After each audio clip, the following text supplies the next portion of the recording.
Hi everyone, in this class box that we have created, we have defined these properties. And now when we want to assign values to these properties, what we need to do is first we need to create an object using the class, and then we can individually assign the values like this. But what if we can assign the values while creating the object only? And we can do this thing using constructors.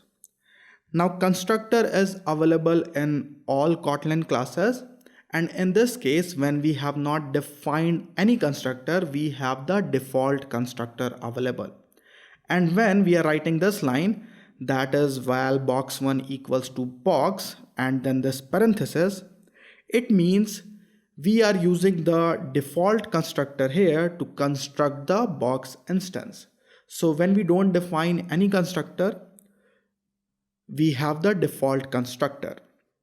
But if we want to initialize all the values while creating the instance or object, we can use the constructor. And the syntax of defining the constructor in Kotlin is we write constructor, and inside the constructor parenthesis like this, we write constructor, we put parenthesis, and inside the parenthesis we define all the variables that we want inside our class. So we will delete the variables from here and we will define it inside constructor. Now we have all the values inside the constructor only. And if you are familiar with Java, then in Java what we do is we pass the values in the constructor, and then inside the constructor body we have to assign the passed values to the class member variables.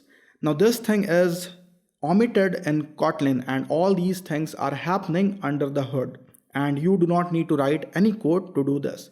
So Kotlin removes a lot of boilerplate code to make the code concise. So this is how we create a constructor in Kotlin. Now this is a primary constructor, and if you want, you can put an access modifier to the constructor as well. For example, you can make the constructor private, but when you make the constructor private, you cannot write this line because now the constructor is private and you cannot access it outside the class. So this is also needed some time, we will learn in coming videos, but for now we will remove this private.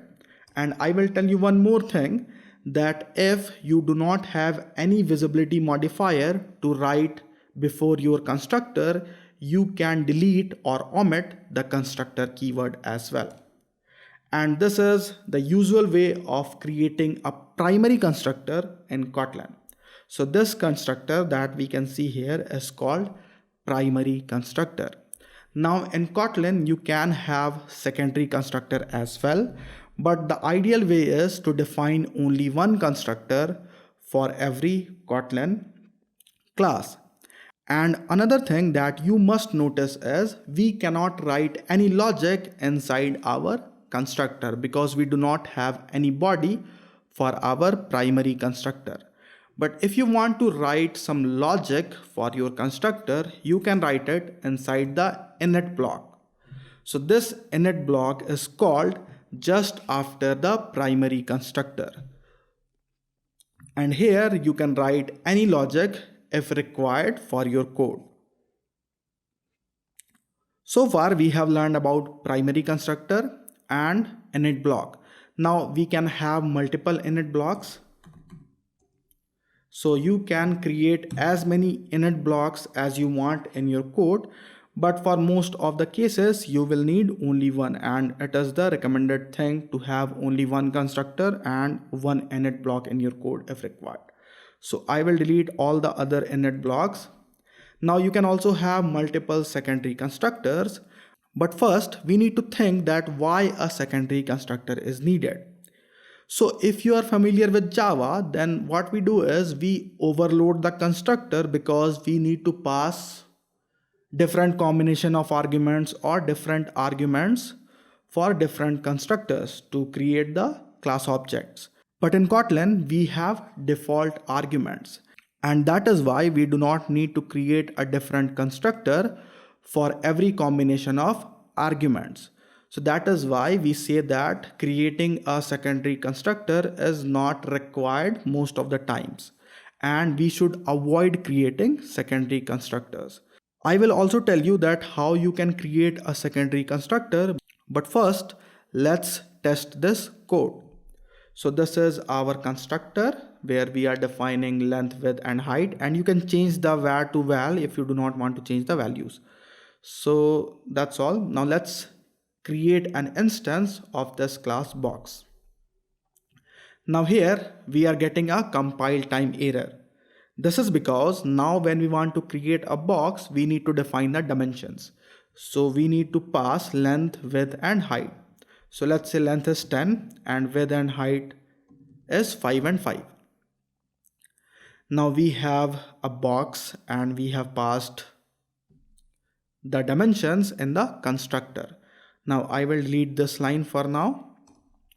And to make this code more readable, actually it is readable with the help of IntelliJ because it is displaying us the name of the parameter. But if you want, you can also pass name because in Kotlin we have named argument as well, like this. So we can create a box instance like this as well. But what if we do not want to pass these values? So there are two options. The first one is we can create a secondary constructor. That is not the recommended solution, but I will show you how you can do this as well. And to demonstrate this thing, I will write a println line like init block called. So init block is always called after primary constructor, and then we can create secondary constructor, actually as many secondary constructors as we want. So to create a secondary constructor, we need to write constructor. And here we can define the parameters as well if required. For example, I can define one more parameter here, that is val color, and I can make it a default argument. So let's say the default color is red, like this. Now another interesting thing that you can see here is we are getting a compile time error, that we cannot add these val or var for secondary constructor. So we need to omit this thing and we just need to write the parameter name, the data type and the value if you have a default value. So this is my secondary constructor, and in secondary constructor you have to call the primary constructor, and you can call the primary constructor using this, and then you need to pass all the default values. So let's say we are passing 0 0 0 as all the default values. Now we can create a box like this because we have a secondary constructor that do not require any parameter. We have a parameter named color here in the secondary constructor, but we have the default value for this parameter, and that is why we do not need to pass this parameter. Even if I delete this parameter, it will work because we have a constructor that do not requires any default value. But creating a secondary constructor makes no sense here, because what we are doing is we are giving some default values to all our class properties, and this thing we can do in the primary constructor only.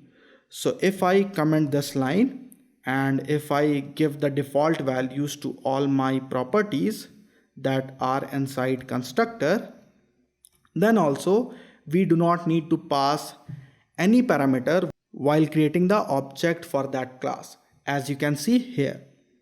So this is how we can create constructor, secondary constructor and the init block that is called after primary constructor. Now let's test this code. So I will uncomment the secondary constructor so that we can see all the executions. So first we have the primary constructor, then we have the init block, and then we can create a body for the secondary constructor as well, where we can write the logics. So here I will write println secondary constructor called. And we have the volume as well. So let's create a box, that is box 1. Now this will call the secondary constructor and this will call the primary constructor. So for calling the primary constructor, I will pass some values that are length, let's say 10, and I will pass everything as 10.